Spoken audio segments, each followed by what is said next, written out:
Hello everyone, my name is Ajay Mehdi. In this presentation, I am going to discuss about Vortex models for the control of flows.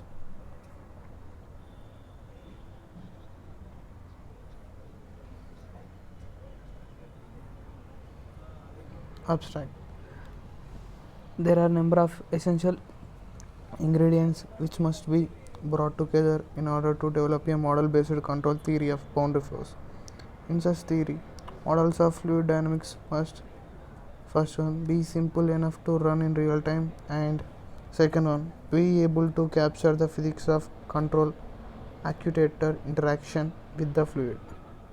Active vortex generators are one interesting candidate class of actuators which may be used together with vortex models or panel methods to broaden our understanding of flow separation control in various application settings.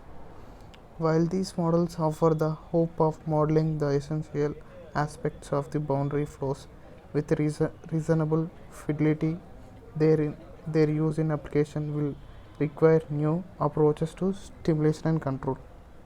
Introduction. There are many reasons for interest in controlling separation of the boundary layer over an airfoil. Effective control of separation can improve lift, reduce drag, and lessen turbulent velocity fluctuations, leading to improvements in performance and safety. Previous experiment work shown that the use of pulsed jet actuators at the leading edge of an airfoil can exert significant control over the separation of flow at high angle of attacks. An effective model-based theory of this type of control requires a model of the separation dynamics that accurately captures the physics of interaction between the actuator and the fluid while being simple enough to run in real time. One promising avenue for creating such a model is the use of point vortex methods. In these methods, vortexes are treated as particles that influence each other in an otherwise irrotational invisible flow. This presentation provides an attempt to develop a point vortex based model of separation dynamics that meets the accuracy and simplicity requirements for real time control. Model. The model used to model flow in 2 dimensions is a G panel method. The flow is treated as complex potential flow. The complex potential W is written by U by Z is equal to Z of Z minus 1 minus IP of Z.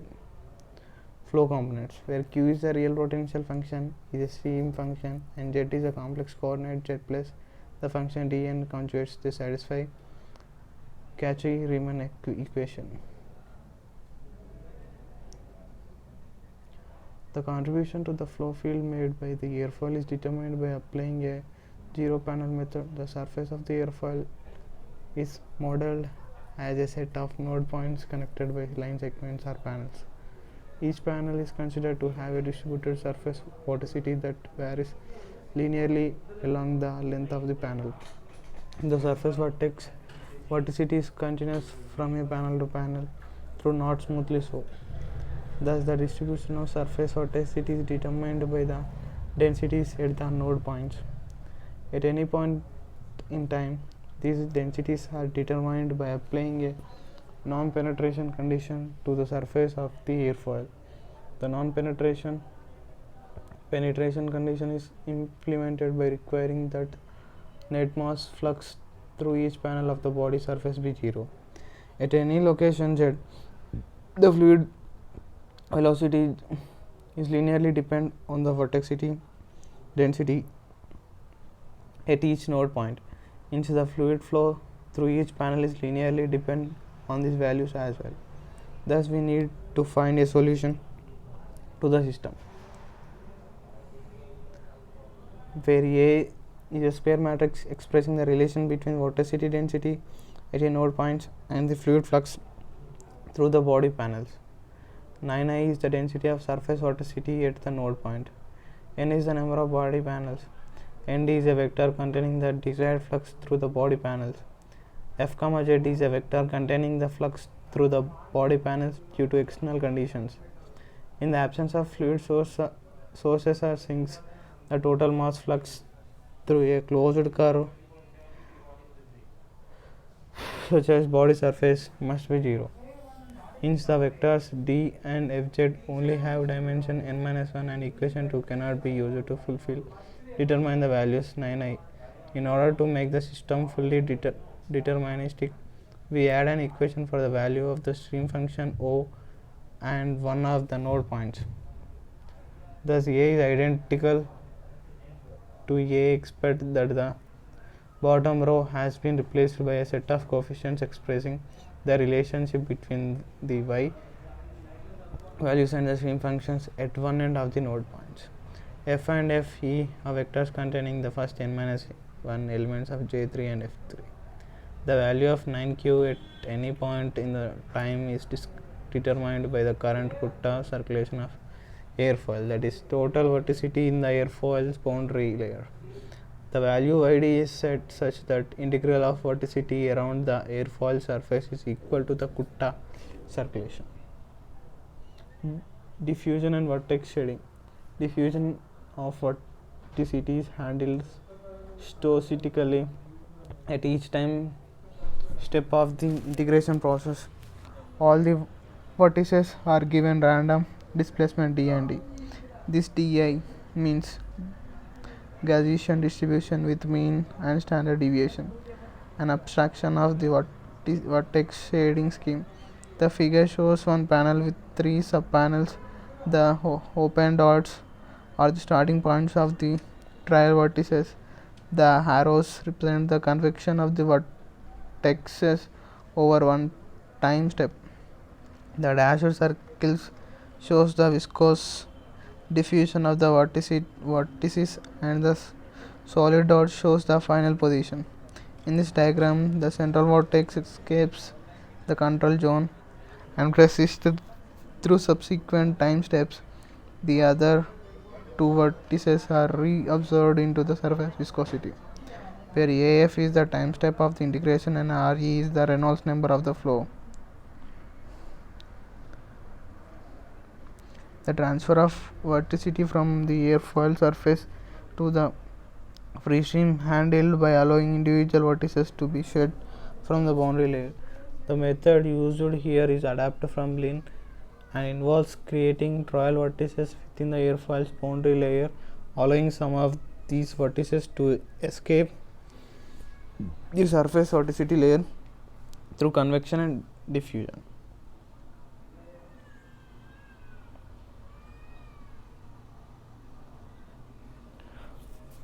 The transfer of vorticity from the airfoil surface to the free stream is handled by allowing individual vortices to be shed from the boundary layer. The method used here is adapted from Lin and involves creating trial vortices within the airfoil's boundary layer and allowing some of these vortices to escape the surface vorticity layer through convection and diffusion. A control zone is pre-described around the airfoil with boundaries set a specified distance e from the airfoil surface. The control zone is considered to represent region in which airfoil surface vorticity resides. Each panel of the airfoil surface is broken into a number of subpanels. For each subpanel at each time step of the integration, a trial vortex is created a distance from the panel surface. The strength of the trial vortex is equal to the total vorticity distributed along the subpanel. Effectively, each trial vortex represents the possibility of the surface vorticity of its subpanel diffusing into the free stream. The trial vortices are converted for one time step using Euler's integration method 3 together with random displacement. The position of the vortex is then evaluated to determine whether the vortex has escaped into the free stream. If the position lies outside the airfoil control zone, the vortex will persist through subsequent time steps, during which it will treat like any other free stream vortex. Finally, free stream vortices are not guaranteed to remain free. Any free stream vortex that re-enters the control zone is reabsorbed into the surface vorticity just like a trial vortex. Results: cylinder. The first case investigated was that of two-dimensional flow past a cylinder. The cylinder was given a unit diameter and the free stream was sent to uniform velocity, thus giving Reynolds number -1 by r. Figure 2 shows a series of snapshots of the stimulation. The most noteworthy feature visible is the formation of coherent vortex or structures in the wake of the cylinder. As time flows and the wake develops, clockwise vortex clusters are shed alternatively with counterclockwise clusters. This agrees coordinately with often repeated experimental results and provides some assurance that this method captures important aspects of the physics of vorticity shedding. Future work.